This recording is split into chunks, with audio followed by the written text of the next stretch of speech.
The glass doors of the grocery store slid open with a soft whoosh. Cool air rushed out and touched my face. I pulled my sweater closer around my shoulders. At 62 years old, I felt the cold more than I used to.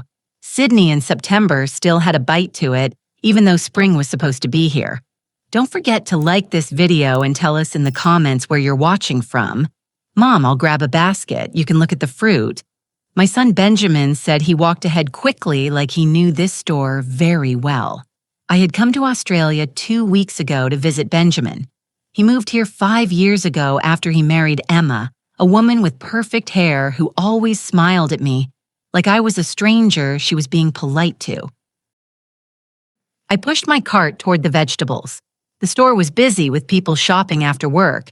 I could hear different languages being spoken, English mixed with words I didn't know. I stopped to pick up some tomatoes when I heard fast footsteps behind me. Mrs. Smith, a young woman with red hair, rushed toward me. Her name tag said Katie. She had a big smile on her face. Yes, I said, turning to look at her. I smiled back because she seemed so happy to see me. You're back. She laughed and shook her head. Third time today, Mrs. Smith. You must really love shopping here. Or maybe you keep forgetting what you came to buy. Felt confused. The tomato in my hand suddenly felt heavy. Put it down slowly. Sorry, dear. I think you have me mixed up with someone else. This is my first time in this store. Katie's smile got smaller. She looked at me carefully, studying my face. Her eyes went from my eyes to my nose to my mouth. But you were here 2 hours ago. You bought mangoes and that expensive chocolate that you always get from the top shelf. And before that, this morning, you were here buying bread and milk. Katie, my son Benjamin's voice cut through the air like a knife. He appeared next to me so fast I almost jumped. His face was white like he had seen something scary. We need to leave right now. His hand grabbed my arm tight. The basket he was holding fell to the floor with a loud sound. Benjamin, what are you doing? Yes, let's get out of here. His voice was quiet, but I could hear fear in it. He started pulling me toward the exit. Our basket was still on the floor in the middle of the store. But we haven't paid for anything. We haven't even bought what we came for. Forget it. We'll go to a different store. I looked back at Katie. She was standing there looking very confused. She watched us walk away quickly. The glass doors opened and Benjamin pushed me through them into the parking lot. My heart was beating fast now. Not because I was tired, but because I could see something was very wrong. The way Benjamin looked scared made me scared too. Benjamin Robert Smith. You stop right now and tell me what's happening. I stopped walking and stood still on the ground. I refused to move. 40 years of being a mother taught me when my son was hiding something from me. He ran his hand through his hair. I remembered he did the same thing when he was a little boy and had done something wrong. It's nothing, Mom. She made a mistake. Let's just go to the store on Park Street instead. She knew my name, Benjamin. People who make mistakes don't know your name. She said I was there 3 times. She talked about specific things I bought. Expensive chocolate. She acted like she knew me very well. A car drove past and honked its horn. Benjamin jumped like the sound scared him. Can we please talk about this in the car? It's getting cold out here. I let him walk me to his black car, but my mind was full of questions. Something was very wrong. I could feel it in my stomach. That feeling a mother gets when her child is hiding something big. We drove without talking for a few minutes. I watched the streets of Sydney go past. Buildings made of red brick shops with bright signs. People walking with shopping bags. Everything looked normal and everyday, but nothing felt right. There's a woman, Benjamin finally said. His hands held the steering wheel so tight his fingers were white. She shops at that store. She looks like you, looks like me, very much like you. He cleared his throat. Strange, actually. Emma and I saw her a few months back. We thought maybe she was a cousin we didn't know about or something. And you didn't think to tell me this, yes. In 2 weeks of me visiting, you couldn't find time to say, "By the way, Mom, there's someone in Sydney who could be your twin." He breathed in quickly when I said the word twin. I saw it clearly. His shoulders got tight. His whole body went stiff. "Benjamin, what aren't you telling me?" "Nothing, Mom. I just didn't want you to worry about some strange woman who happens to look similar to you. It's probably just one of those things where people look alike."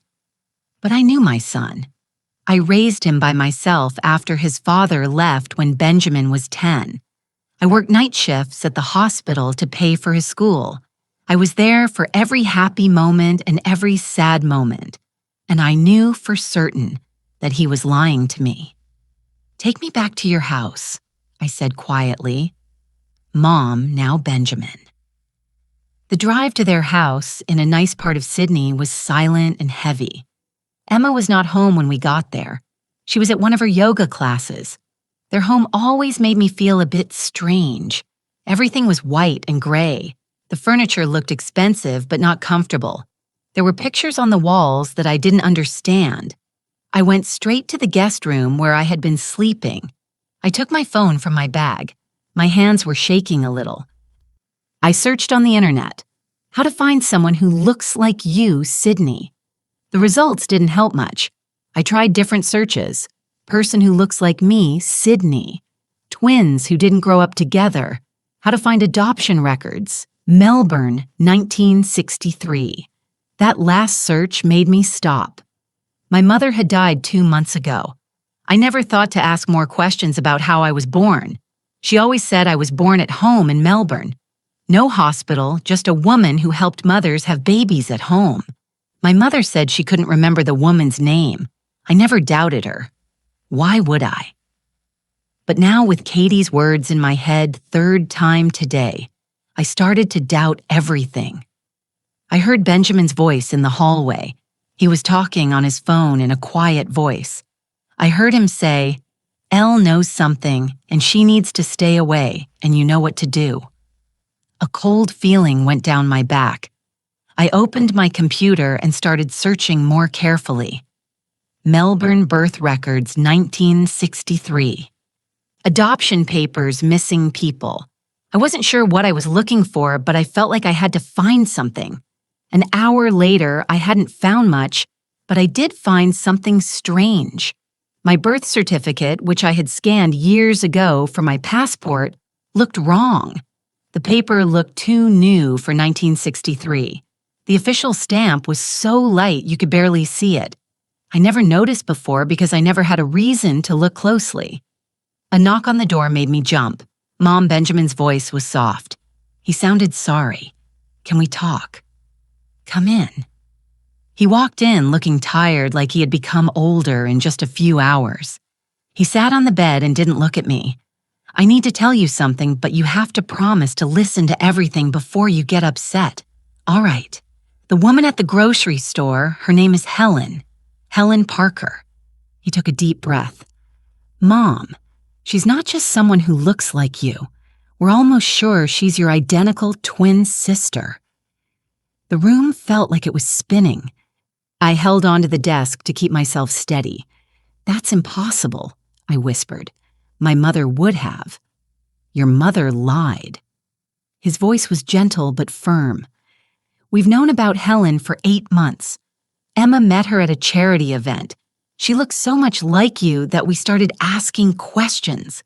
We hired someone to investigate. 8 months." My voice got louder. "You've known for 8 months and never told me. We were trying to find the right way to tell you. We wanted to learn more first. Mom, listen. Helen is rich. Very rich. Her parents who adopted her died and left her lots of money.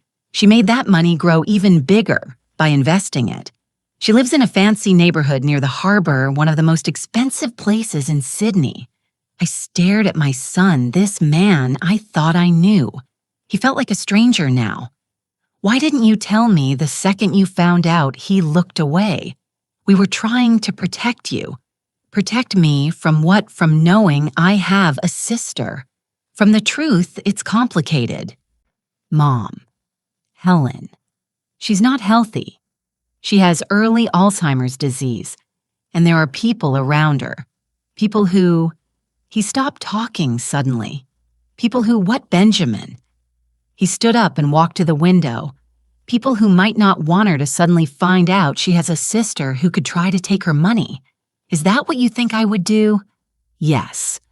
Try to take a stranger's money? Of course not. He turned back to me. His face looked pained, but other people might think that. We were trying to figure out how to do this carefully, how to make it legal and safe for both of you. I want to meet her, I said. The words came out before I even thought about them. This Helen. I want to meet my sister. Benjamin's face went completely white. That might not be a good idea right now. Why not? Because he stopped like he was fighting with himself about what to say. Because she goes to that grocery store 3 times a day.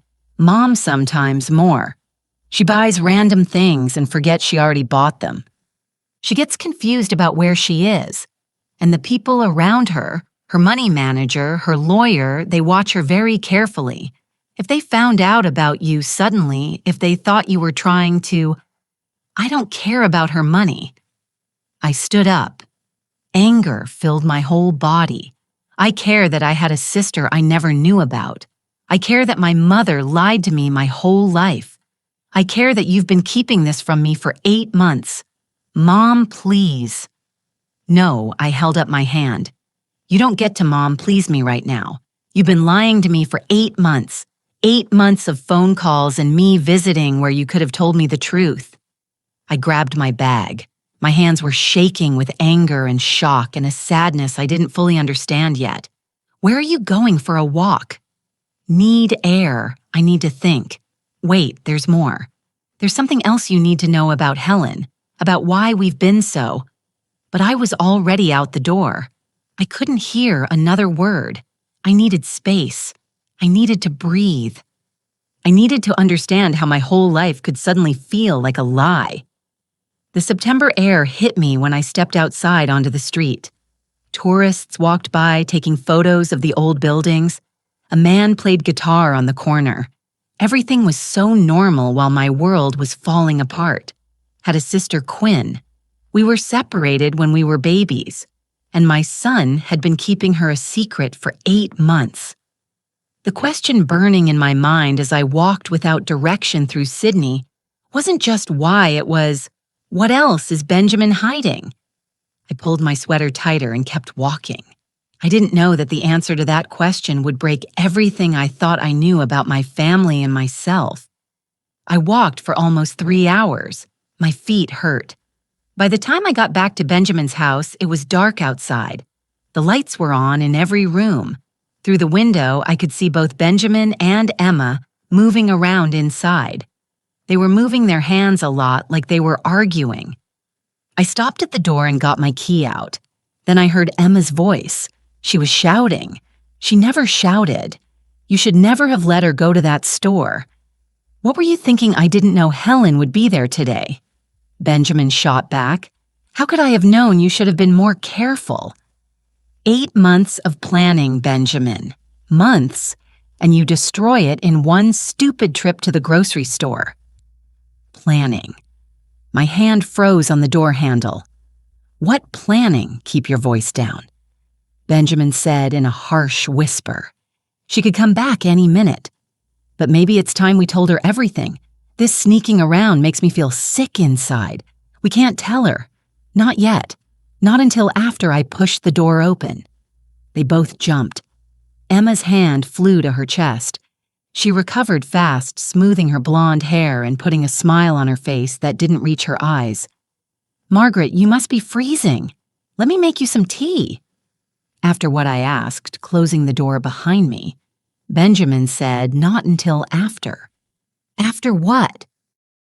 The look they gave each other was full of meaning I couldn't understand. Mom, you're hearing things out of context, Benjamin started. Then give me the context. I set my bag down carefully. I kept my voice calm even though I was so angry inside. Tell me what you've been planning for 8 months. Emma moved toward the kitchen. I'll make that tea. The word came out harder than I meant it to. Both of you sit down now. They looked at each other again. Something in Benjamin's face made him look like a little boy again, like when I caught him stealing cookies before dinner. They sat on the white couch while I stayed standing. Standing made me feel more in control. Thing I learned long ago. The truth I said. All of it. Starting now. Benjamin rubbed his face with both hands. Mom, this is going to sound worse than it is. Then you'd better choose your words very carefully. He took a deep breath. Helen doesn't just have Alzheimer's. She has no other family, no children, never got married. Her parents who adopted her died years ago. Her whole estate, we're talking about $35 million, Mom is going to charity when she dies. The number hit me like someone had punched me. $35 million, and I asked, even though I could already feel the dread in my stomach. Natalie spoke up. Her voice was tight. And we've been helping her being her friends. She's lonely and confused. She needed people she could trust. Trust, I repeated slowly. The word tasted sour in my mouth. You became friends with a sick, rich woman who happens to look exactly like me. And you never thought to mention this to me. We were going to tell you, Benjamin insisted, but we needed to build the friendship first, make sure she was comfortable, get the legal things in place. Legal things. My voice rose. What legal things, silly and damning? Benjamin Robert Smith, answer me right now. Helen changed her will 4 months ago, he said quietly. She left half of her money to me. She said I was like the son she never had. The room spun. I grabbed the back of a chair to keep from falling. You manipulated a sick woman into changing her will. The words came out as a whisper. No. Benjamin jumped up. It wasn't like that. We really care about her. She was being taken advantage of by her money manager, this terrible man named Richard Chen. He had control of all her money. He was charging her huge fees. He was keeping her away from everyone. We actually helped her mom. We protected her by getting yourself set up to inherit $17 million by being there for her when no one else was. Emma's voice cracked. Do you know what it's like watching someone slowly lose who they are? We visit her every day, every single day. We make sure she takes her medicine, that she eats properly, that she's not wandering around lost. Where were the charities then? Where were all these organizations that are supposedly getting her money fell into a chair? My legs couldn't hold me anymore. Does she know? Does Helen know I exist? The silence went on too long. Answer me. No, Benjamin admitted. We haven't told her. Why not? Because Chen would use it against us. Emma said he's already suspicious.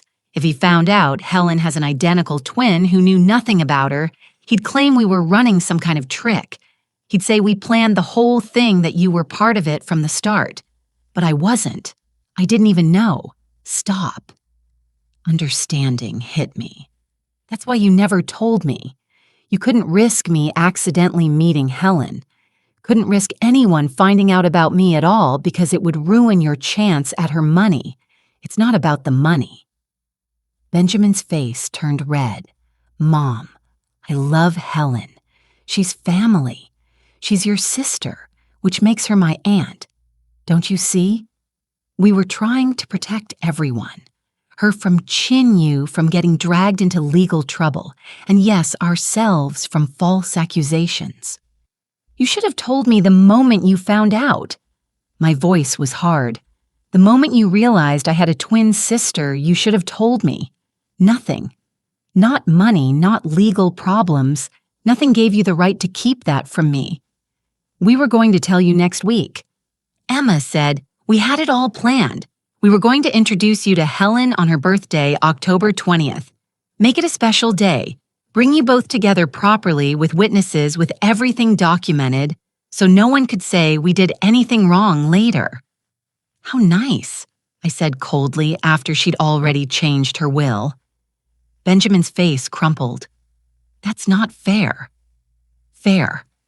I stood up shaking with anger and heartbreak. You want to talk about fair? I've spent 62 years thinking I was alone in the world.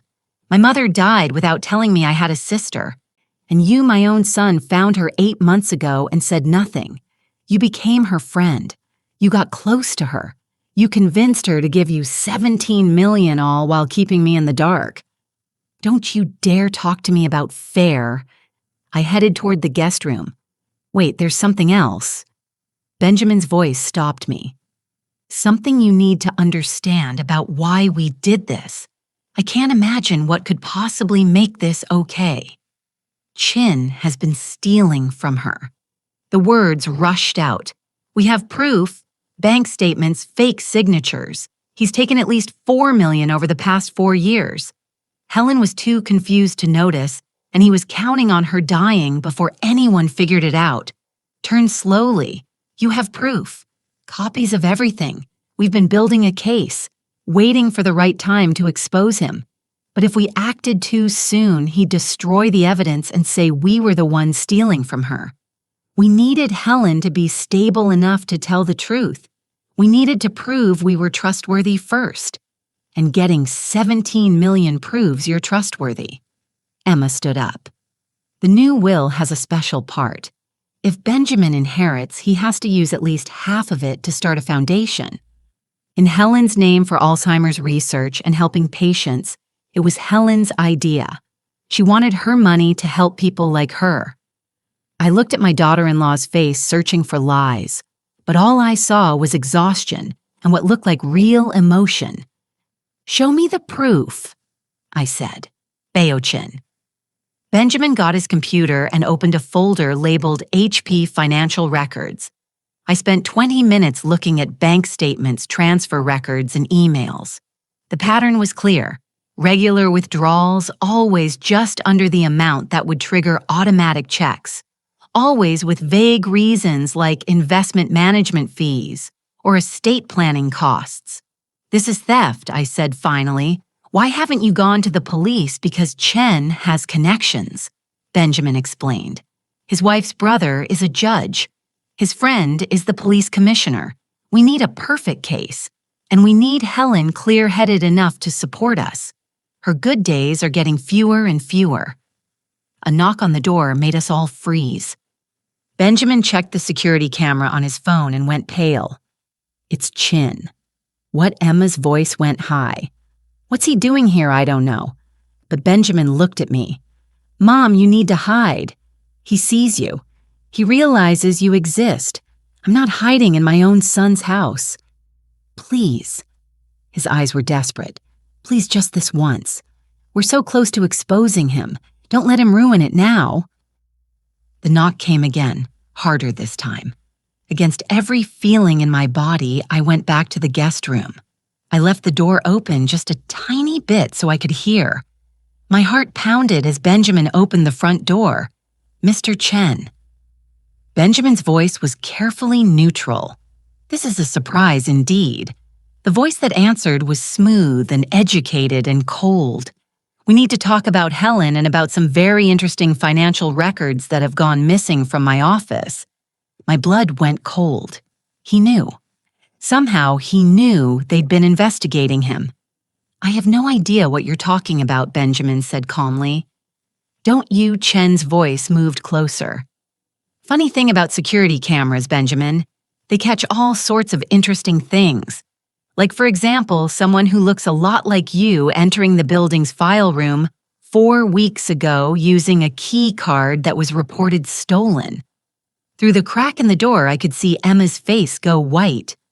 That's ridiculous, Benjamin said. I've never been to your building. Then you won't mind explaining why Helen suddenly wants to fire me as her money manager. After 4 years of perfectly good service, who's been filling her head with lies while she's confused, Helen makes her own decisions. Does she? Chin laughed. It was a sound with no humor.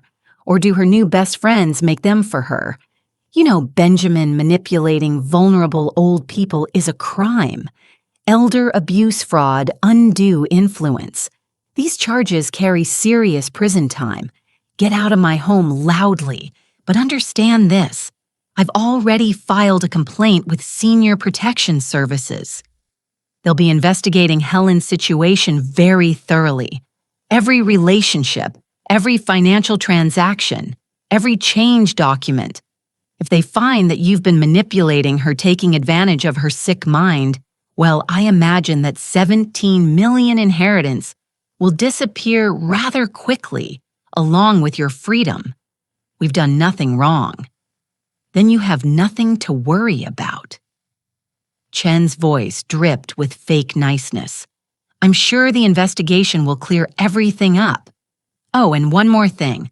I've asked the court to have Helen declared legally unable to make her own decisions. The hearing is scheduled for November 3rd. Once she's declared unable, any wills she signed in the past year will be canceled. Just thought you should know. The door closed. I heard the lock click. For a long moment, no one spoke. Then Emma started crying. Deep, heavy sobs that shook her whole body. Benjamin held her. His own face was gray. I stepped out of the bedroom. My mind was racing. Senior Protection Services court hearings, accusations of elder abuse, and in the middle of it all, a sick woman, my sister, who I still hadn't met. When is Helen's next good day? I asked quietly. Benjamin looked up, surprised. Sometimes mornings are better. Why? Because you're going to take me to meet her tomorrow morning. Before any investigators show up, before any court hearings, I deserve to meet my sister. Mom, if Chin finds out you exist, then he finds out. I straightened my shoulders. But I'm not going to let that man or anyone else keep me from meeting Helen. She's my family, my blood, and unlike you, I'm not going to keep secrets from her. The words hung in the air like an accusation. Benjamin's phone buzzed. He looked at the screen and his face went even more pale. Something I wouldn't have thought possible. What Ma asked. It's from Helen's building security. She's missing. She left for her walk 4 hours ago and hasn't come back. Outside the window, Sydney had gone dark. Somewhere in this city, my twin sister was lost, confused, and alone. And I was going to find her whether my son helped me or not. We need to call the police, Emma said, already reaching for her phone. Benjamin's hand shot out, stopping her. We can't involve the police. Not with Chen's complaint already filed. It'll look like we're the ones who let her wander off. Then what do you suggest? Emma's voice was high with panic. She's been missing for 4 hours. Anything could have happened. I know where she might be, I said. Both of them turned to stare at me. The grocery store. The cashier said she'd been there 3 times today. If she's confused, she might go back to places she knows. Benjamin grabbed his car keys. That's 20 minutes away. Let's go. We drove through Sydney's nighttime streets without talking. I sat in the back seat watching the city lights blur past. My mind was filled with images of a woman I'd never met, but who shared my face. Was she scared cold? Did some part of her feel that something was different tonight? That somewhere in this city, her mirror image was searching for her.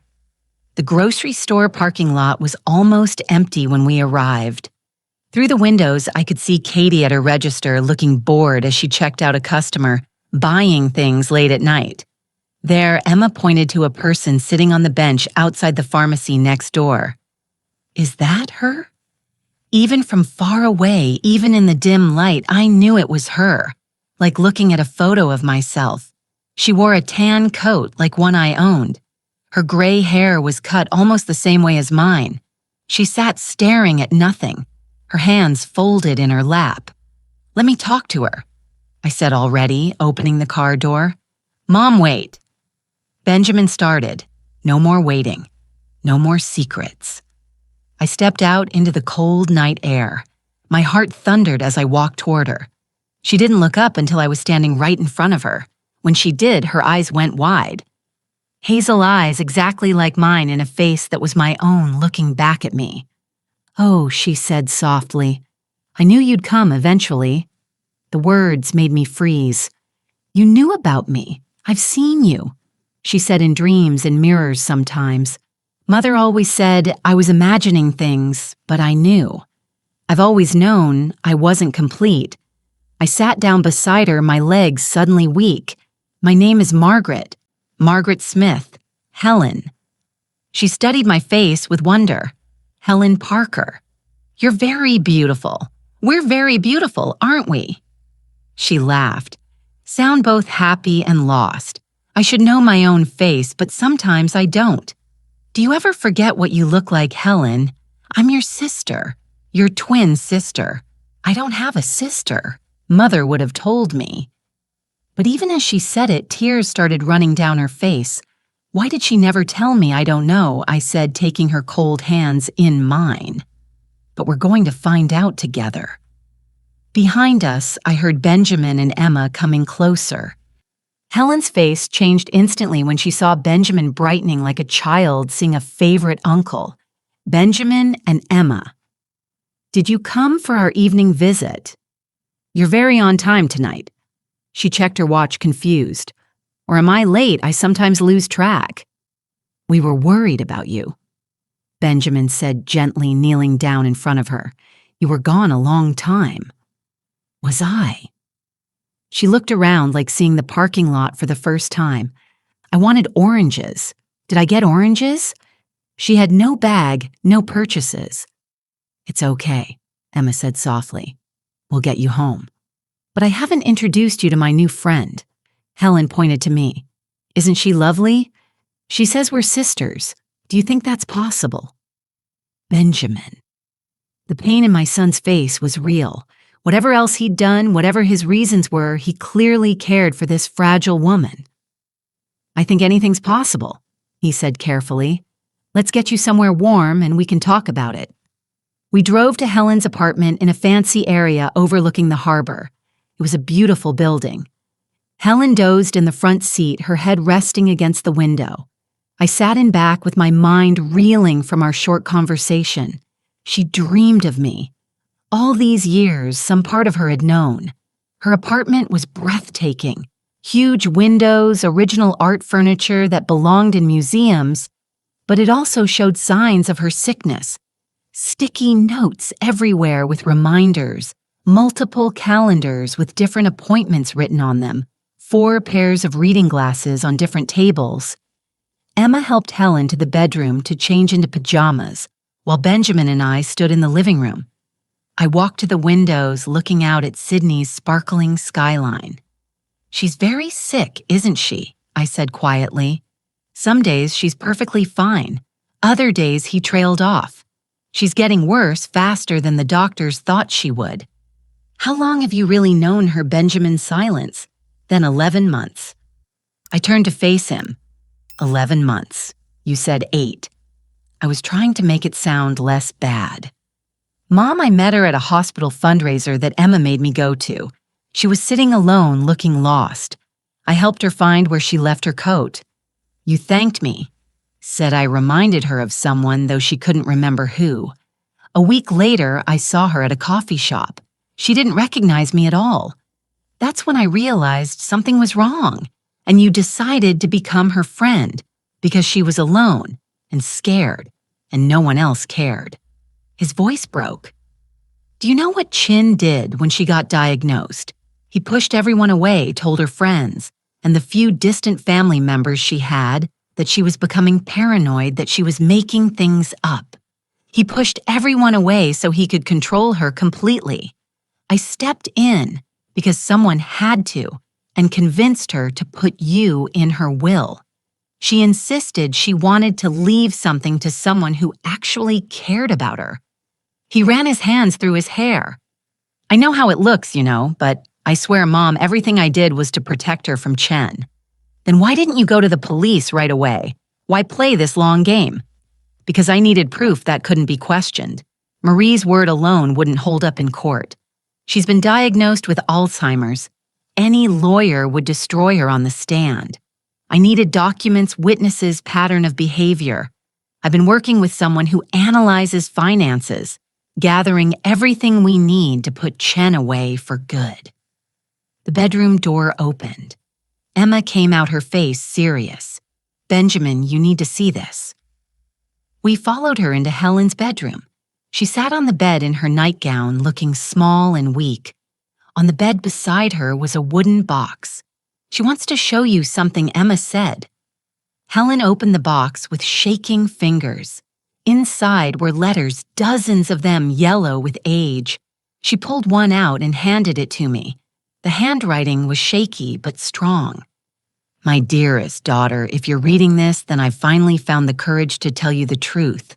Or I've passed on and you've discovered it yourself. You had a sister, Quinn. The adoption agency separated you at birth. They said it was better that way, that twins were harder to place together, that you'd each have better lives apart. I've regretted that decision every day since. Her name was Margaret. She went to a family in Melbourne. I tried to find her once when you were 15, but they'd moved and the agency wouldn't give me information. Please forgive me. Please know that I loved you both. Even though I only got to keep one of you, your mother, Catherine Parker, the letter was dated 4 years ago. Helen had known or had started to know before the disease took even that from her. There's more. Helen said, her voice clearer now, more present. She handed me another envelope, this one unopened. This came 3 weeks ago from a lawyer in Melbourne. I was supposed to open it, but I kept forgetting. Then I'd remember and get scared. Benjamin kept asking about it, but I wasn't ready. My hands shook as I opened the envelope. Inside was a letter from a law firm, Morrison and Associates, dated September 22nd. Dear Miss Parker, we represent the estate of Ruth Smith, deceased August 3rd. In reviewing Mrs. Smith's things, we discovered documents about an adoption that took place in 1963. Mrs. Smith was not your biological mother, but she kept detailed records about the adoption, including information about your biological family. We believe you have a twin sister, Margaret Smith, who is Mrs. Smith's daughter by adoption. We attempted to contact Miss Smith, but she has been traveling. We are writing to inform you of this connection and to forward documents that Mrs. Smith wished both you and your sister to have. Please contact our office at your earliest convenience. I read it twice, 3 times. Ruth Smith, my mother. She died 2 months ago while I was visiting Benjamin. Died knowing the truth and never telling me. The betrayal cut so deep I couldn't breathe. Your mother died. Benjamin's voice was small. Mom, you never said. I didn't know. The words exploded out of me. I was here visiting you when it happened. My neighbor called 4 days later. I flew back for the funeral, but there was nothing. No mention of any documents. No lawyer contacted me about anything. Helen was watching me with those hazel eyes so like my own. Your mother kept secrets too. The word was bitter. Both our mothers did. There's something else in the box, Emma said quietly. She pulled out a large envelope and sealed. Inside was a birth certificate, original not changed. It listed both Catherine and Margaret Rose, born October 20th, 1963 to Anna Walsh. Father unknown twin girls separated by court order December 1963. Anna Walsh was our birth mother, I whispered. I hired someone to find her, Helen said. 3 years ago, before I got too sick. She died in 1987, drug overdose. She was an addict, unmarried, barely 17 when she had us. The government took us away and put us up for adoptions separately. The rooms swam. I sat down hard on the bed. All my life, Helen continued, her voice gaining strength, like fighting through the fog of her disease. I felt like something was missing, like I was incomplete. Mother Catherine. She was wonderful, but she was sad too. Guilty. She never told me about you because she was afraid I'd hate her for not fighting to keep us together. But I found these letters after she died. She'd been trying to find you for years. And my mother, I said slowly, she had documents about all of this. She knew where you were. She knew your name. Why didn't she tell you Benjamin asked? The answer was there in the lawyer's letter, because she thought I'd leave her. She thought if I knew I had a sister who was wealthy, successful, living an exciting life in Sydney, I'd resent her for our simple life in Melbourne. So she said nothing. She died and said nothing. Helen reached out and took my hand. We've both been robbed, sister. Robbed of 62 years together, but we're here now. My phone rang, breaking the moment. Unknown number. I almost didn't answer, but something made me click accept. Mrs. Smith. The voice was crisp, professional. This is Richard Chen. I believe we need to talk about your sister and about your son's criminal activities. My blood froze. How did you get this number? Have my ways. I also have a proposition for you. Meet me tomorrow 9:00 a.m. at the Grand Hotel restaurant. Come alone. If you bring your son or his wife, the police will be waiting instead. And trust me, Mrs. Smith, you want to hear what I have to say before anyone in uniform gets involved. Why should I? Because Benjamin isn't the only one who's been investigating people. I know about the documents he stole from my office. I know about the finance expert. I know about the will. And I know something he doesn't. Something about your mother's estate that's going to change everything. 9:00 a.m. Mrs. Smith, don't be late. The line went dead. Benjamin was staring at me. What did he say? I looked at my son. This man I'd raised alone, worked night shifts for, gave up everything to give a good life. This man who'd been lying to me for 11 months. This man who might be a hero or a villain, and I still couldn't tell which. He wants to meet me tomorrow morning alone. Absolutely not. Benjamin said it's a trap. Maybe. Or maybe he really does know something about Mother's estate, something you don't. The look of fear that crossed Benjamin's face told me everything. There was still more he wasn't telling me, more secrets, more lies, more manipulation. Helen yawned, her brief moment of clarity fading. I'm very tired. Will you stay tonight, Margaret? I've spent so many nights alone. It would be nice to have my sister here. I looked at this fragile woman. We mirror my blood, my twin. Then at my son standing stiff with secrets and fear. Yes, I said to Helen, Mom, we need to talk about Chin tomorrow. I cut him off after I meet with him, after I hear what he has to say. You've controlled this story for 11 months, Benjamin. Now it's my turn. Emma and Benjamin exchanged a look of pure panic. Mom, please. You don't understand what you're walking into. Then you should have been honest with me from the start. I stood up, helping Helen into bed. Now go home, both of you. I'll call you after the meeting. You can't trust Chen. And I can't trust you, I said quietly, so I'll hear him out and make my own decisions. That's what adults do, Benjamin. They make their own informed decisions instead of manipulating people and keeping secrets. The words hit their mark. Benjamin's face crumpled. I was trying to protect you, he whispered. No, you were trying to protect yourself now. Please leave. My sister needs rest. After they left, I lay in the guest room of Helen's apartment staring at the ceiling. In the next room, I could hear her breathing deep and steady. We were connected by blood, by birth, by 62 years of not knowing each other. And tomorrow I would walk into whatever trap or truth Richard Chan had waiting for me. Because unlike my son, I wasn't afraid of the truth anymore. I was afraid of what I'd become if I kept living in lies. I woke at 5:30 a.m. to find Helen already upstanding at her living room window, in her nightgown, staring out at the city as dawn painted the sky pink and gold. You're still here, she said without turning around. I thought maybe I dreamed you. I'm real, I said, joining her at the window. We both are. He turned to me, and for a moment her eyes were clear and sharp. That man who called you last night, Richard, you shouldn't trust him. But you shouldn't trust Benjamin either. They're both using you, Margaret. Using us.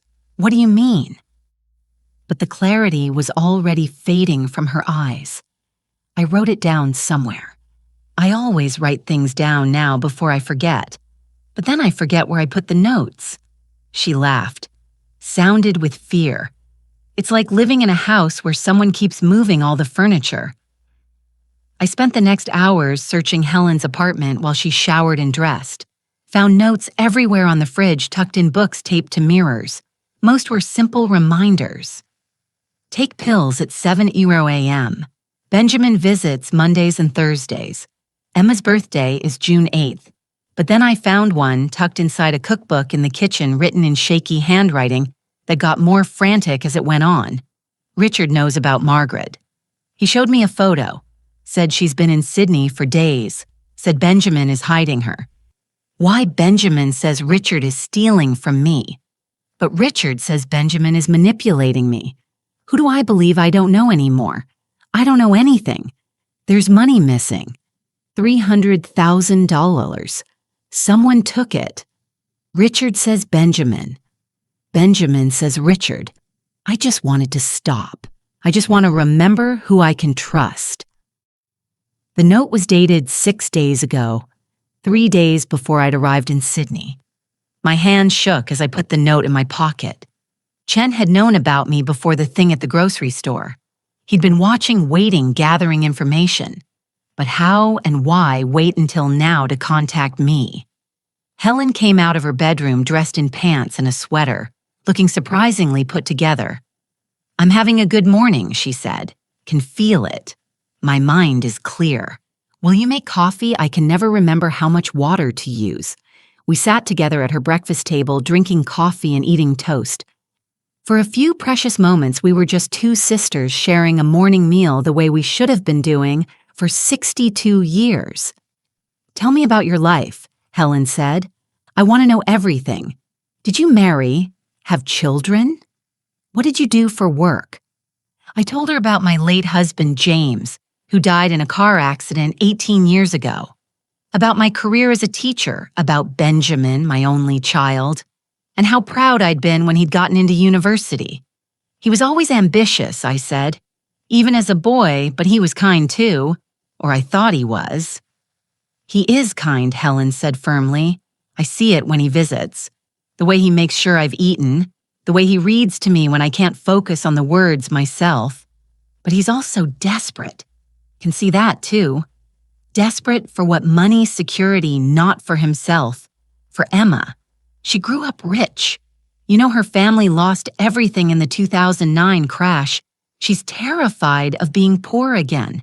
And Benjamin would do anything to keep her happy, even things that shame him. He thought of the will, the 17 million, the careful manipulation. You know what he's doing, don't you? You know he set himself up to inherit half your money. Of course I know I'm sick, Margaret. Not stupid. Not yet, anyway. She smiled sadly. I made him the person who gets the money because I wanted to. Because he's family, your son, which makes him mine too. And because I'd rather the money go to family than to charities run by people who've never met me.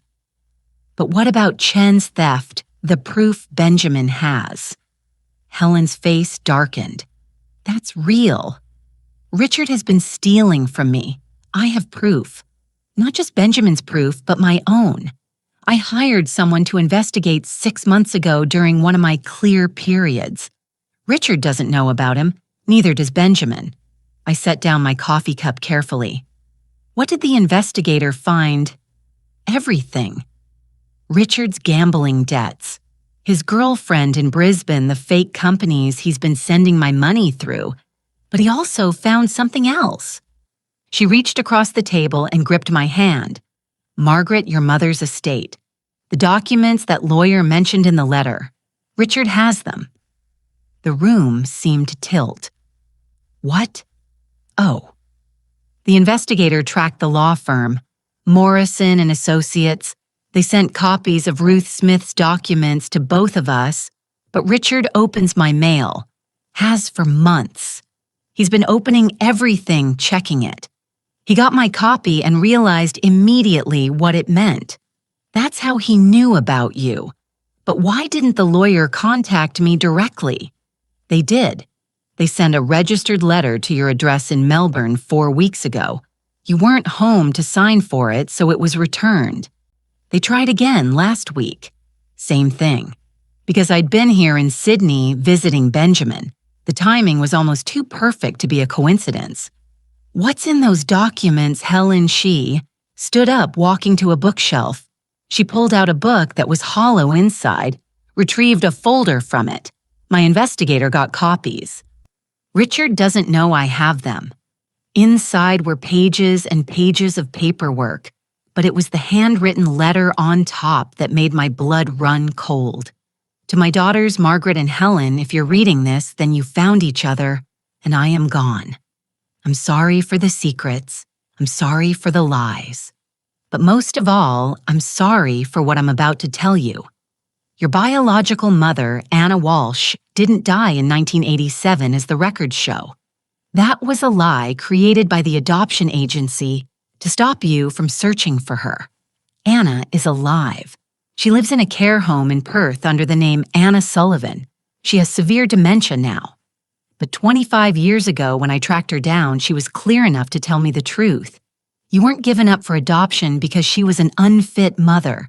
You were taken from her by force by a private adoption ring run through St. Michael's Hospital in Melbourne. Wealthy couples paid huge amounts for healthy white babies, and the hospital found ways to provide them. Anna was 17, unmarried. They told her, "You died at birth, both of you." They told her she'd had a stillborn delivery and that she should forget and move on with her life. She never forgot. She spent years searching until the grief and the drugs destroyed her. I found out about this in 1993 when a newspaper investigation exposed St. Michael's adoption practices. Dozens of families were affected. I wanted to tell you, Margaret, every day I wanted to tell you, but by then, you had your own life, your own family. I convinced myself that the truth would only cause pain. I was wrong. You deserve to know.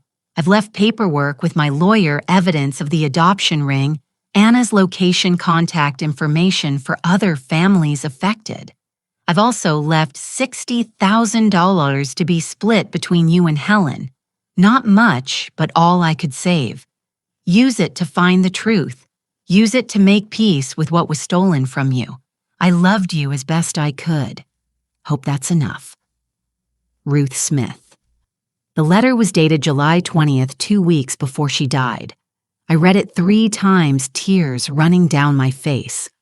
Our mother, our birth mother, was alive, had been alive all along, and the adoption that separated us wasn't a choice. It was a crime. Benjamin doesn't know about this. Helen said quietly, he thinks the documents are just adoption records, birth certificates.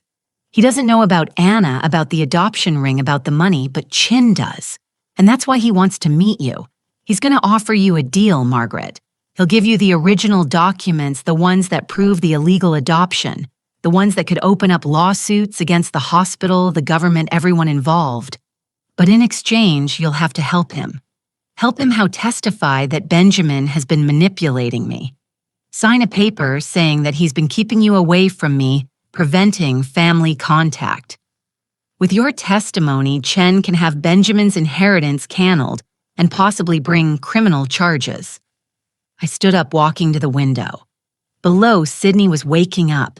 Cars filling the streets, people hurrying to work, the normal rhythm of a city that had no idea my world was falling apart. "Why are you telling me this?" he asked. "Why not let me walk into that meeting blind? Because you're my sister. Because we've lost 62 years and I won't lose more to lies and manipulation." She joined me at the window. "I'm dying, Margaret. Maybe not this year, maybe not next year, but the disease is taking me piece by piece. I don't want to spend what's left playing games with Richard Chen or watching Benjamin destroy himself with greed. What do you want? I want the truth. All of it. I want to meet our mother if she's still alive enough to know us. I want the people who stole us from her to be held responsible. And I want you to have what's rightfully yours. Not my money, but the truth about where you came from." My phone rang Benjamin. I let it go to voicemail. 5 seconds later, it rang again. Then a text. "Mom, please don't go to that meeting. Chin is dangerous. We need to talk now. He knows I'm here." I said he probably has someone watching the building. Richard is thorough. Another text came through, this one longer. "Chan embezzled $2.8 million from Helen. He's desperate.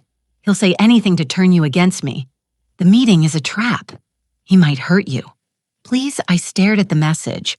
Was Benjamin really concerned for my safety, or was he concerned about losing his inheritance? "Have to go," I said. "I have to hear what Chen has to say. I'm coming with you." "Helen, you can't." "Can and I will. It's my money he's stealing my life. They're all fighting over. I deserve to be there." Her voice was strong, clear. "Besides, if I'm there, he can't lie about what I want. And neither can Benjamin." She was right. And more than that, I wanted her with me. My sister. The other half of myself that I'd been missing all my life. We took a taxi to the Grand Hotel. Helen was sharp during the ride, pointing out buildings, telling me stories about Sydney. But I could see the effort it took, the way she gripped my hand like anchoring herself to the present moment. The restaurant was elegant and quiet, filled with well-dressed business people, having power breakfasts. Richard Chen sat at a corner table, a silver-haired man in an expensive suit who radiated confidence like a predator. His eyes widened when he saw Helen with me. "Mrs. Parker, this is unexpected. Is it Richard?" Helen's voice was ice. "You've been making decisions about my life for 4 years. I thought it was time I participated in the conversation." We sat down. A waiter appeared, but Chen waved him away. "You shouldn't have brought her," he said to me. "My sister goes where I go," I replied. The word sister felt powerful, claiming a relationship that had been stolen from us. Chen's smile was thin. "Very well. Then you'll both hear what I have to say." He slid a folder across the table. Inside are the original documents from Ruth Smith's estate. Everything about the adoption ring, about your biological mother, about the money she left you. I'll give you all of it. Free and clear. In exchange for what? In exchange for your testimony that Benjamin Smith has been engaged in financial elder abuse of Helen Parker, that he's manipulated her into changing her will, isolated her from professional care, and stolen money from her accounts. "Benjamin hasn't stolen anything," Helen said firmly. "Hasn't he?" Jin pulled out another folder. 4 weeks ago, $300,000 was transferred from your investment account to an account in the Cayman Islands. The form had your signature, but I've had it analyzed. It's a forgery. He slid a document across the table. It was indeed a transfer form.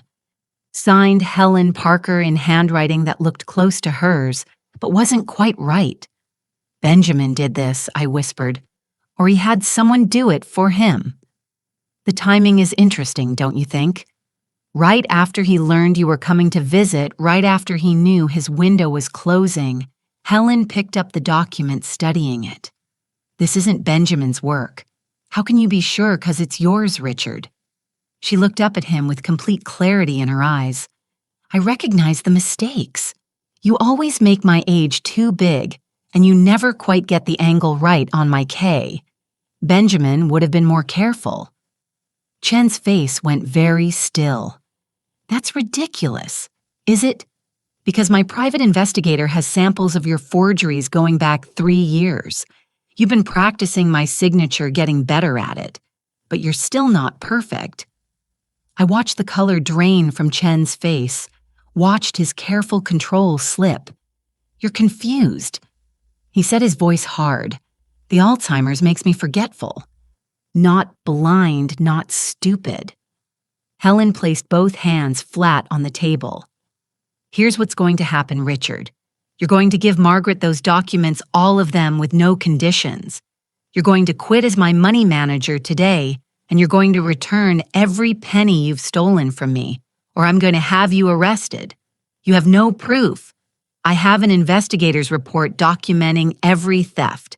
Have bank records, handwriting analysis testimony from your assistant who you pressured into helping you. I have everything, Richard. I've had it for months. I was just waiting for the right moment to use it. Chen stood up suddenly, his chair scraping against the floor. Several people looked over. "You're making a mistake," he said quietly. "Benjamin is using you. When he gets his hands on that inheritance, you'll never see him again." Maybe Helen said, "But that's my choice to make, not yours. And the documents about Margaret's adoption. You think I'll just hand them over now? You will," I said, finding my voice. "Because if you don't, well, we'll add obstruction and blackmail to the list of charges.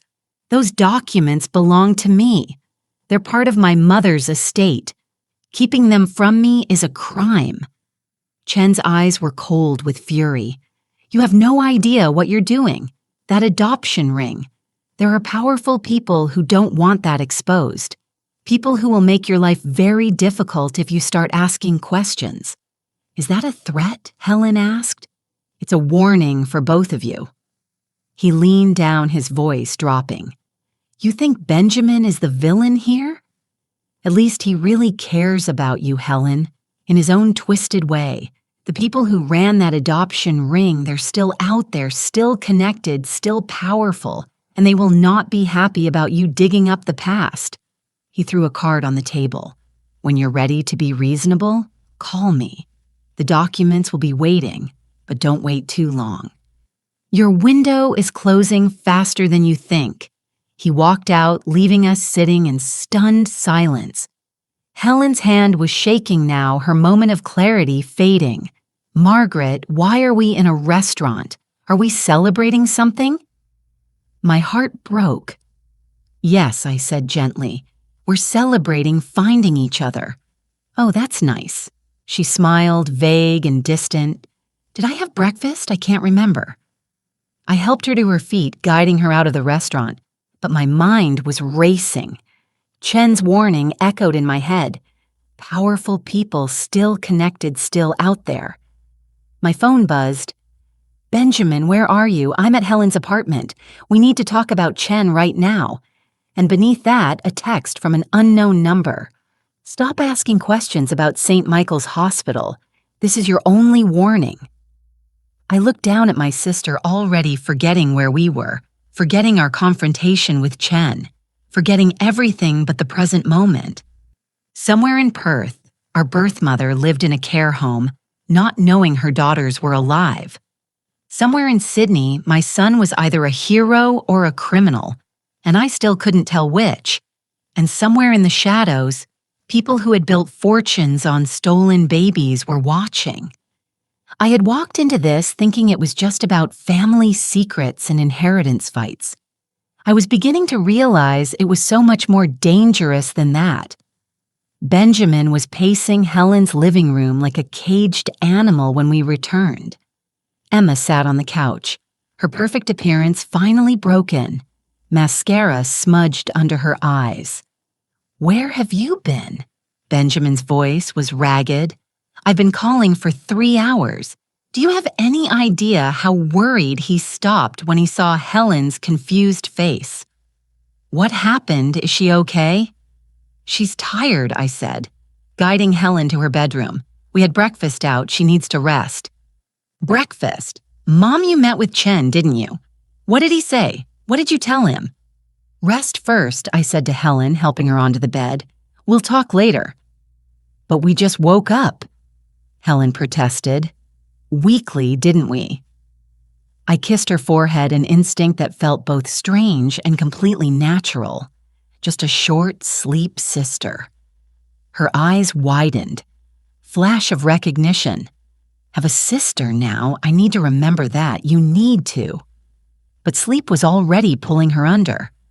I closed the bedroom door and turned to face Benjamin and Emma. The time for secrets was over. "Sit down," I said. "Both of you." Something in my voice made Benjamin obey immediately.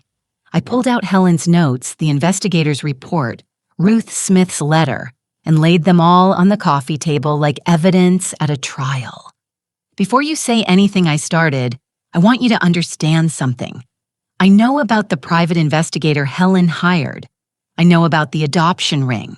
I know about our birth mother being alive. I know about Chen's forgeries and his gambling debts and every penny he's stolen. And I know about the $300,000 that went missing 4 weeks ago. Benjamin's face went white. Mom, I can explain. Can you? 'Cause here's what I think happened. I sat down across from them, pulling on every bit of authority I developed through 40 years of teaching, of managing classrooms, of making important decisions. I think you found out about me before I came to Sydney.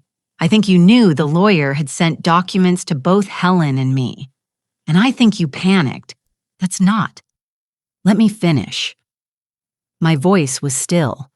You panicked because you realized that if I found out about Helen, if we connected, your carefully built plan would fall apart. So you did 2 things. First, you made sure I was here visiting you. When those registered letters arrived at my house in Melbourne, you extended my visit, kept me busy, made sure I wasn't home to receive them. Emma's sharp breath told me I'd hit the mark. Second, you moved money, a lot of money, out of Helen's accounts, not to steal it, to protect it. Because you knew Chen was about to make his move, and you wanted money secured somewhere he couldn't touch it. Benjamin's jaw worked silently. But you made a mistake. I continued. You forged Helen's signature on the transfer form. Not as badly as Chen's forgeries, but still noticeably false. And that gave Chen ammunition to use against you. I was trying to protect her, Benjamin burst out. Chen was going to empty her accounts before the court hearing. I had to move the money somewhere safe to the Cayman Islands. How is that protecting her? It's a trust account in her name with you and me as backup trustees. He grabbed his computer, pulling up documents with shaking hands. Look, here's the paperwork. Every penny is accounted for. I was going to tell her, tell both of you, once it was safely out of Chen's reach. I looked at the documents. They appeared legitimate. But I'd learned not to trust what things looked like. If that's true, why hide it? Why not just tell Helen what you were doing? 'Cause she has good days and bad days, Emma said, her voice breaking. What if we told her on a good day and she agreed, but then on a bad day she forgot and thought we were stealing from her? What if she told Chen he'd have found a way to block the transfer? Or worse, he'd have used it to prove we were manipulating her. I studied their faces, the exhaustion, the fear, the desperate honesty. They believed they were heroes in this story. Maybe they were. Or maybe they were just better liars than I'd thought. Show me everything I said. Every document, every account, every piece of evidence you have against Chen. And I mean everything, Benjamin. No more secrets. For the next hour, they did. Bank statements showing Chen's theft over years. Emails between Chan and his assistant discussing how to hide the transactions. Recorded phone calls where he pressured Helen into signing documents she didn't understand. The finance expert's report showing a clear pattern of theft totaling over $2.8 million. This is enough to put him in prison, I said.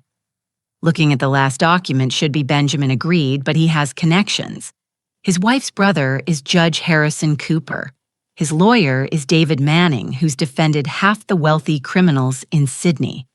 Without Helen as a believable witness, without someone who can tell the court about the personal impact of his theft, the case might not hold. And that's where I come in. Benjamin looked up surprised. What? That's what you've been planning all along, isn't it? You need me not just as Helen's sister, but as a believable witness who can tell the court about her mental state, about Chen's behavior, about the impact of his theft on a family that's already been torn apart. The guilty look on his face was answer enough. I stood up, walking to the window, to the IE.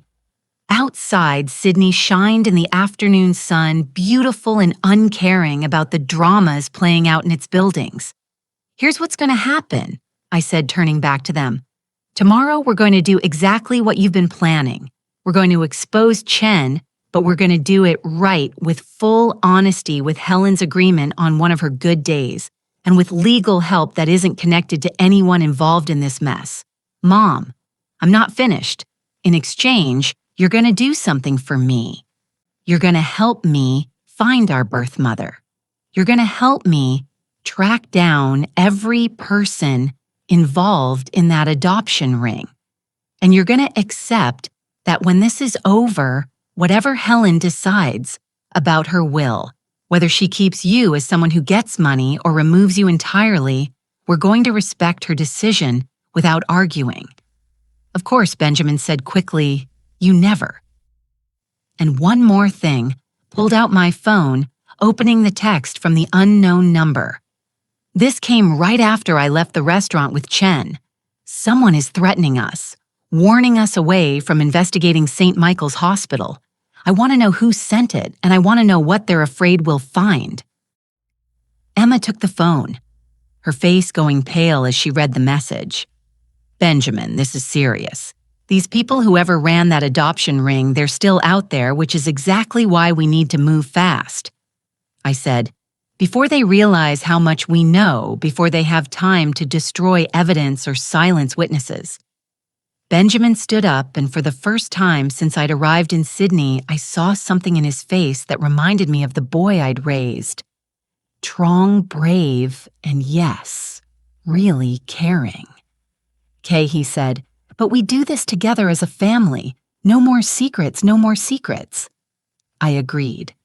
A sound from Helen's bedroom made us all turn. She stood in the doorway, her hair messy from sleep, her eyes clearer than I'd seen them all day. I heard everything she said quietly. The walls aren't as thick as you think.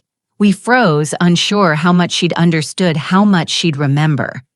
You want to know what I think? Helen walked into the room, her back straight, her voice steady. I think Benjamin is greedy and manipulative and made terrible choices. I also think he really cares about me and was trying to protect my money from a thief. Both things can be true. She sat down in the chair, folding her hands in her lap like a queen holding court. I think Margaret is angry and hurt and doesn't know who to trust. I also think she's the strongest person in this room and the only one brave enough to demand the truth. Both things can be true. She looked at each of us in turn, and I think I'm dying lowly piece by piece, and I'd rather spend what's left of my good days finding out where I came from than fighting over where my money goes. So here's what we're going to do. She pulled out her phone, dialing a number from memory. Hello, Joe. It's Helen Parker. Yes, I know it's been a while. Listen, I need you to come to my apartment tonight. 6:00 p.m. Bring your recording equipment and your notary things.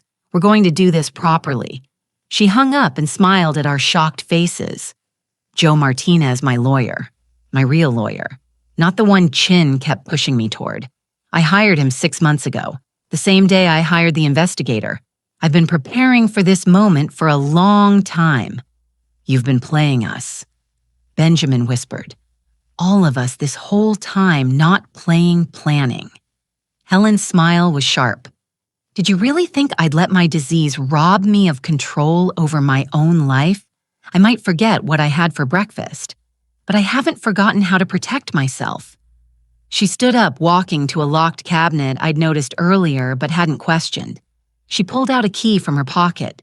She'd been keeping it on her person the whole time and opened it. Inside were dozens of file folders, all carefully labeled Chin Evidence, Benjamin Investigation Adoption Records, St. Michael's Hospital, Anna Walsh, Sullivan. I've been writing everything down, Helen said. Every conversation, every visitor, every clear moment I could manage. Yes, I have Alzheimer's. Yes, I'm getting worse. But I'm not helpless. And I'm not anyone's victim. She pulled out a folder labeled Tonight's Meeting, handed it to me. Inside was an agenda typed and printed, outlining exactly what would happen at the meeting with her lawyer. We're going to do several things tonight, Helen said. First, we're going to file a formal complaint against Richard Chen with the police, complete with all the evidence I've gathered. Second, we're going to write a new will, one that's properly witnessed and can't be challenged. Third, we're going to give Margaret full access to all the adoption records and my investigators' findings. And fourth, we're going to create a legal plan for what happens when I can no longer make my own decisions. Helen, I started, I'm making you my power of attorney, Margaret. Not Benjamin, not Emma. You're my sister, my blood, and you're the only person in this room who hasn't lied to me. Benjamin's face crumpled. And Helen, I never meant. I know what you meant. I know you were trying to help, but you also wanted that money, Benjamin. Don't insult me by pretending otherwise. She softened slightly. You're still in the will. A good amount enough to secure your future, but the bulk of my money is going into a trust. I trust that Margaret will manage with clear instructions on how it's to be used. He turned to me for finding our mother, for exposing the adoption ring, for helping other families torn apart by those monsters. Yes, for Alzheimer's research, so maybe someday other families won't have to go through this. Tears ran down my face. You're giving me everything. I'm giving you a mission. There's a difference. She took my hands. We have so little time, Margaret. Maybe a year of good days scattered among the bad ones. I want to use them for something that matters. I want to know where I came from. I want to meet our mother if she can still recognize us. I want the people who stole us to face justice. And if they're powerful, if they're dangerous, Helen's smile was fierce. Then we'll be more dangerous. We've spent 62 years not knowing each other. I'm not going to spend what's left being afraid. The intercom buzzed. Benjamin checked the security screen and went pale. It's the police. 2 detectives already. Emma's voice went high with panic. I called them this morning, Helen said calmly.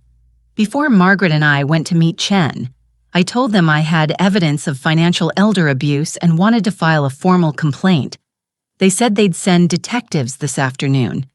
She walked to the intercom and pressed the button. Send them up, please.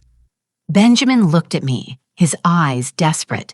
You made your choices, Benjamin. Now we face the results together as a family. The knock came at the door. Helen opened it to reveal 2 detectives.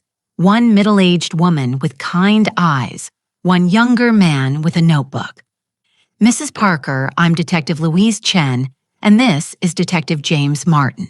You called about financial abuse. Please come in. I have a lot to tell you. Over the next 3 hours, Helen laid it all out for them with remarkable clarity. The theft, the forgeries, Chen's manipulation, Benjamin's well-meaning but legally questionable attempts to protect her money, the adoption records, the threatening text, all of it. The detectives took notes. Questions looked at the evidence. When Helen began to fade, losing her train of thought, I stepped in to fill the gaps. Benjamin sat silent, his future hanging in the balance. Finally, Detective Chen closed her notebook. This is complicated, she said. The financial crimes are clear. We'll need to bring Mr. Chen in for questioning. As for the transfer to the Cayman Islands, she looked at Benjamin. That's more unclear. If the account is really a trust in Mrs. Parker's name, and if she approves it after the fact, then it's probably legal. But Mr. Smith, you're walking a very thin line. I know, Benjamin said quietly. I just wanted to protect her. The road to trouble is paved with good intentions. Detective Chin stood. Well, be in touch. Meanwhile, Mrs. Parker, I'd suggest you consider getting some protection. If there really are people who don't want that adoption ring exposed, they might do more than send text messages. After the detectives left, we sat in exhausted silence. The lawyer, Joe Martinez, would arrive in an hour. There were documents to sign, decisions to make, legal frameworks to establish. But for this moment, we just sat. 3 generations of one family and one newly discovered member, bound together by blood and money and secrets and love. My phone buzzed, another unknown number. Hesitated, then opened it. The message was a photograph, A grave marker. The writing said Anna Sullivan, 1946 to 2024. May she rest in peace. Below the photo, a message. Your mother died this morning. Stop looking for answers that died with her. My hand shook as I showed the message to Helen. Her face went still. Then she reached out and deleted the message. They're lying, she said firmly. It's a scare tactic. Call the care home in Perth. Check that she's alive. I dialed the number from the documents, my heart in my throat. A cheerful voice answered. Greenview Care Home. How may I help you? I'm calling about a resident, Anna Sullivan. Yes, Anna had such a good day today. She actually ate all her lunch. Are you family relief flooded through me so strongly I had to sit down? Yes, I'm family. Wonderful. She doesn't get many visitors. When would you like to come see her? I looked at Helen, at Benjamin, at this strange family we'd become. Tomorrow, I said, we'll be there tomorrow. Because if someone was threatening us, trying to scare us away, that meant we were getting close to something they desperately wanted to hide. And I'd spent 62 years not knowing where I came from. I wasn't going to stop now. The morning light came through the windows of Greenview Care Home in Perth, soft and warm. Helen sat beside me in the passenger seat of the rental car, her hands folded peacefully in her lap. She'd had a clear morning, dark, focused present, and we both knew to treasure it while it lasted. Benjamin and Emma followed in their own car. The 4-hour flight from Sydney had been quiet, each of us lost in our own thoughts about what we might find inside. Are you nervous? Helen asked as I turned off the engine. Terrified, I admitted. What if she doesn't know us? What if the dementia has taken everything? Then we'll sit with her anyway. We'll tell her who we are, even if she can't understand. We'll fill in the empty spaces of our lives. Even if she can't fill in hers, Helen squeezed my hand. We're here, Margaret. Together, that's what matters. The care home was nicer than I'd expected. Clean, bright, with paintings on the walls and the smell of coffee instead of medicine. A young nurse named Sarah greeted us warmly. You're here to see Anna. She'll be so happy. She's in the common room. Fair warning, though. She thinks it's 1965 most days. She talks about her babies a lot. Sarah's face softened. The one she thinks she lost. It's very sad. My throat tightened. Can we see her? Sarah led us through a hallway decorated with photos and resident art. The common room was sunny and spacious. Several elderly residents scattered about, some watching television, some doing puzzles, one woman knitting. That's Anna, Sarah said, pointing to a woman sitting by the window. She was small, white-haired, her face deeply wrinkled. But even from across the room, I could see traces of Helen and me in her face. The shape of her nose, the way she held her head, her mother. Helen and I walked slowly. Benjamin and Emma stayed back. Anna was staring out the window, humming softly to herself. Anna, I said gently, kneeling beside her chair. Anna Walsh, a turn, and her eyes haze-likes went wide. Her hand flew to her mouth. No, she whispered. Mo, this isn't real. You're not real. We're real, Mama, Helen said, kneeling on the other side. We're your daughters, Margaret and Helen. We found each other. We found you. Tears ran down Anna's weathered face. She reached out with shaking hands touching my cheek. Then Helen's like checking we were solid. They told me you died, she sobbed. Both of you. They said you were born too early, too small. They said there was nothing they could do. I heard you cry. I know I did, but then they took you away. And when they showed you to me again, you were cold and still. And they said they lied. I said gently, taking her frail hand. We didn't die, Mama. They took us, sold us to different families, separated us. But we're here now. 62 years, Anna whispered. I've been grieving you for 62 years. We sat with her for 3 hours. She drifted in and out of clarity, sometimes thinking we were nurses, sometimes thinking we were her own mother who died long ago.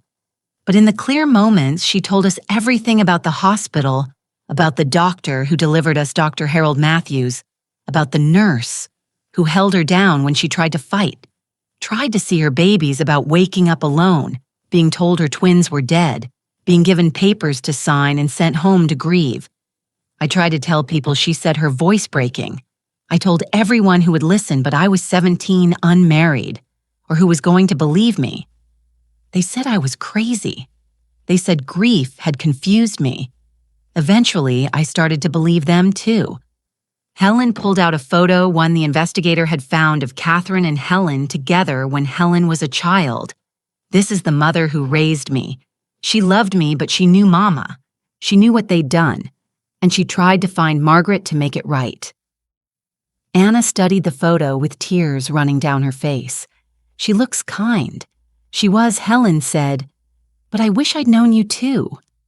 Benjamin stepped forward, his face gentle. Anna, I'm Benjamin Margaret's son, your grandson. Anna looked up at him with wonder. Have a grandson. You have a family, I said, and we're going to make sure the people who took us from you face justice. Anna's hand tightened on mine. They're powerful people, baby, rich people.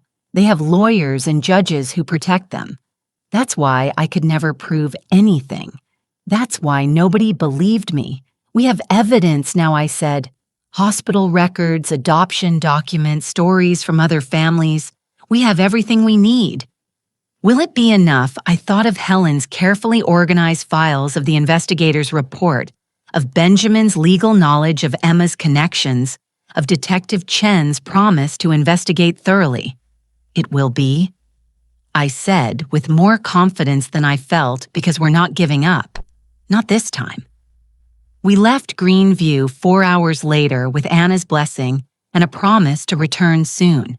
She'd asked us to bring photos next time to help her remember our faces on the days when her mind failed her.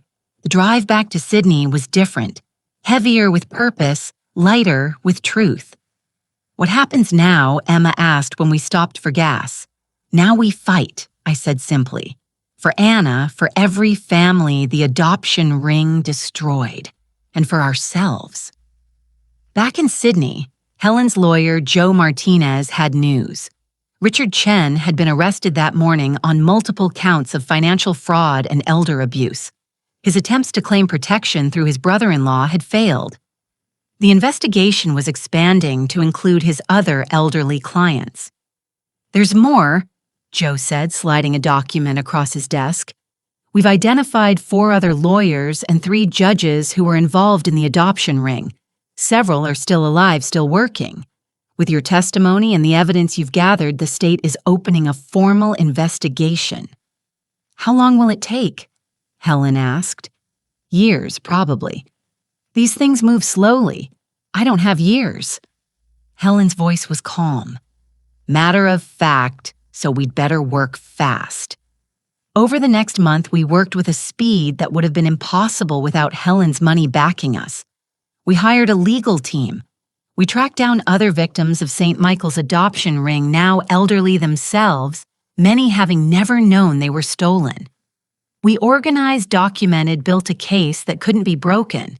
Helen had good days and bad days. On the good days, she was sharp as ever, directing strategy like a general. On the bad days, I sat with her and told her stories about our mother, about our childhood, that never was, about the life we should have had together. Benjamin threw himself into the legal work with a focus that was almost obsessive. I watched him carefully, still uncertain of his motives. But slowly, I began to see that Emma had been right. He was capable of both greed and real love, both manipulation and genuine care. He was in the end human, flawed, and complicated, and trying his best. The court hearing for Chen came in November. Helen was clear that day, a gift we didn't take for granted.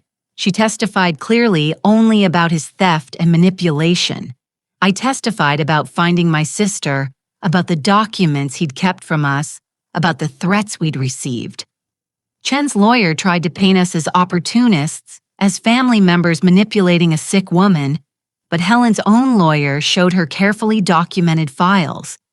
Months of evidence showing her clear intent and decision-making even as her disease got worse. The judge ruled in our favor. Chen was sentenced to 7 years in prison and ordered to repay every penny he'd stolen. But the bigger victory came 4 weeks later. The state attorney general announced a formal investigation into the St. Michael's Hospital adoption ring. 6 people were charged, including 3 judges who'd signed the fake adoption papers. The case made national news. Dozens more families came forward with similar stories.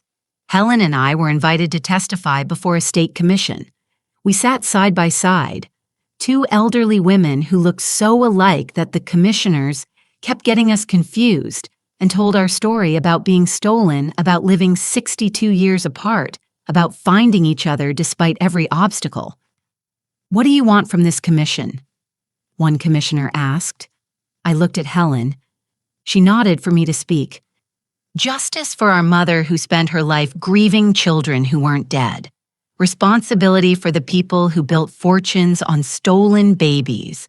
And a promise, a legally binding promise, that this can never happen again.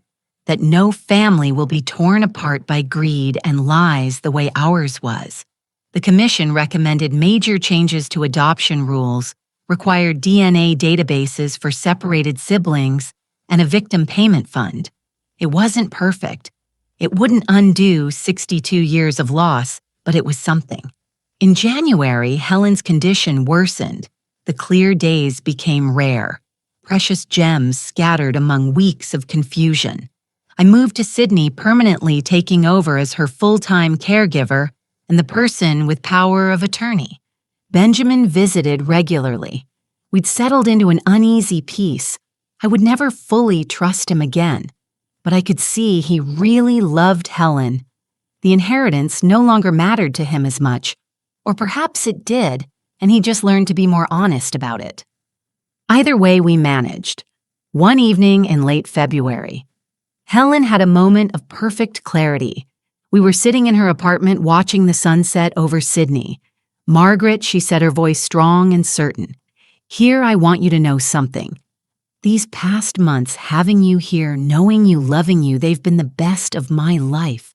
Even with the disease taking me piece by piece, even with all the pain of learning the truth, I wouldn't trade these months for anything.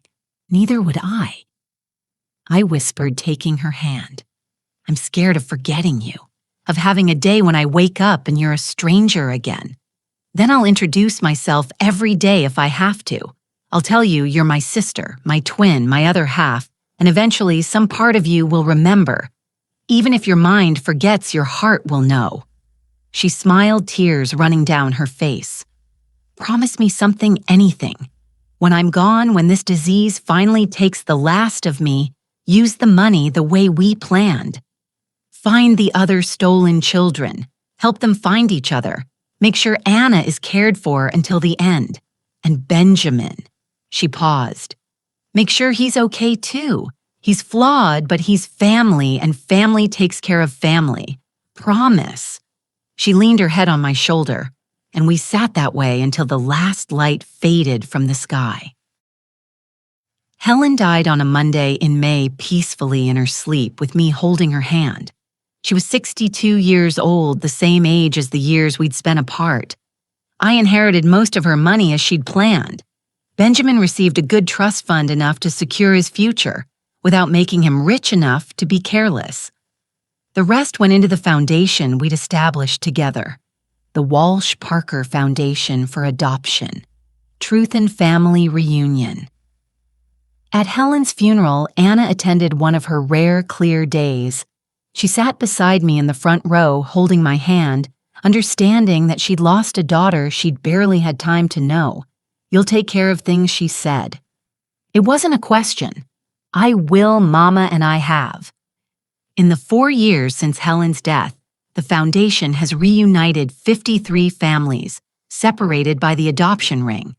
We've funded legal challenges that resulted in 14 convictions of people involved in the scheme. We've created support groups, DNA databases, and advocacy programs. Benjamin works for the foundation, now head of legal affairs. He's good at it, passionate even. Perhaps Helen's death taught him something about what really matters. Or perhaps he simply found a way to channel his ambition into something meaningful. I don't think about it too much anymore. I visit Anna every week. She rarely remembers who I am now. The dementia has gone too far. But I sit with her anyway, holding her hand, telling her stories about her daughters. Sometimes just for a moment, recognition flickers in her eyes. I'm 66 now. My hair is completely white. My hands are marked with age, and I move slower than I used to. But I've never felt more powerful because I learned something through all of this. Age isn't weakness. Experience isn't uselessness. The years I've lived, the pain I've survived, the wisdom I've gathered. These are weapons stronger than youth, or strength, or money.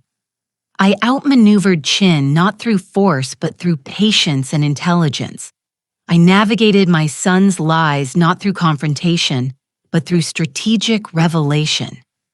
I honored Helen's legacy not through grand gestures, but through steady, determined action. They underestimated me. The people who sent those threatening texts, even Benjamin in his own way. They saw an elderly woman and assumed she could be controlled, dismissed, frightened into silence. They were wrong. Last week, I received a letter from a woman in Tasmania. Her name is Linda, and she's 60 years old. She just discovered through DNA testing that she has a twin sister in Brisbane. They were separated at birth through the same adoption ring that took Helen and me from our mother. I don't know where to start, she wrote. I don't know how to find her, how to make sense of any of this. Can you help? I sat in Helen's apartment, mine now, though I still think of it as hers, and wrote back, yes, I told her. We can help. That's what we do, because this is what 66 years of life has taught me. You can't change the past, but you can refuse to let it control your future. You can't undo injustice, but you can fight hard to prevent it from happening again. You can't restore lost years, but you can make the remaining ones count. I spent 62 years not knowing I had a sister. I spent 7 months knowing her. It wasn't enough time. It would never have been enough time, but we made it matter. Every family we reunite, every truth we uncover, every person we help, it's for Helen, for Anna, for all the stolen children and grieving mothers who deserved better. I'm not a young woman anymore. My energy isn't endless. My time isn't forever, but I'm not done yet. Not by a long shot, because the greatest power I have isn't in my youth or my strength. It's in my refusal to be silent, my refusal to give up, my refusal to let the powerful and corrupt win simply because they think an elderly woman can't stop them. They thought I was weak. They learned otherwise. And every day in Helen's memory, I continue to prove them wrong. This is my legacy now. Not money, not property, not even the years I spent as a teacher, shaping young minds, fighting for truth, for family, for justice. This is what I was always meant to do. I just needed 62 years, a twin sister I never knew I had, and a son's complicated betrayal to finally find my purpose. Better late than never. Better imperfect than incomplete. Better wise than young. I am Margaret Rose Smith, 66 years old sister of Helen Parker, daughter of Anna Walsh, mother of Benjamin Smith, and I am just getting started. Hi, I'm the creator of this channel. I write these stories myself, and for storytelling style, I use a female AI voiceover. Thank you all for watching.